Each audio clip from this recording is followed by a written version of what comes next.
الفرق بين الطعمية الرهيبة والطعمية العادية في الفيديو ده. كلكم هتعملوا طعمية وذهبية مقرمشة ما شاربة زيت، وأهم حاجة من جوا ما مليانة حشوة وما نية. سامعين صوت القرمشة؟ خطيرة. القاعدة الأولى يا جماعة، الكبكبة ما عنده زمن معين، لا من بالليل ل8 ساعات ل4 ساعات ل6 ساعات، لأنه الحبة بتختلف من منطقة لمنطقة ومن مكان لمكان. فنبل الكبكبة ولما يكون جاهز بنعرفه كيف جاهز لما نمسك الحبة بيدنا وتتقسم النص عادي كده يبقى جاهز. أنا أخد من تقريبا 5 ساعات. المكونات لازم تكون بسيطة: شطة خضراء، حبة بتاعة شبت، وكزبرة حب، وموية. وابدا كده اقلب في الكبة. انا ما عندي مفرمة من تحت لفوق عشان كلهم يتخلطوا. انا استخدمت 250 جرام. ده القوام الصح، لازم يكون القوام خشن حبة. لو القوام ناعم يا اخوانا هتكون معجنة من جوا وما هتكون مقرمشة.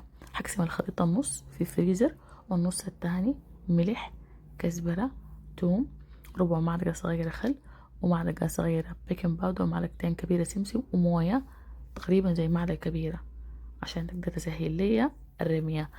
كده بنطبطب الطعمية وبنظبطها بالجنبات وبننزلها بالراحة في النار. لازم النار تكون غزيرة شديد وتكون حارة جدا، ولما نيجي ننزل الطعمية نقلل الحرارة لوسط.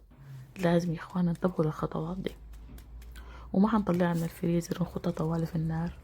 ولازم القوام يا اخوانا ما يكون مي، يعني ما يكون خفيف لما ننزل في النار لانها هتتفتفت، تكون ماسكة نفسها. ولما تطلع من النار ما هنحطها في مناديل المطبخ، لانه المناديل بتبقيها لينا في شبك عادي او في مصفى، بتكون مقرمشة من اول لقمة لحد اخر لقمة.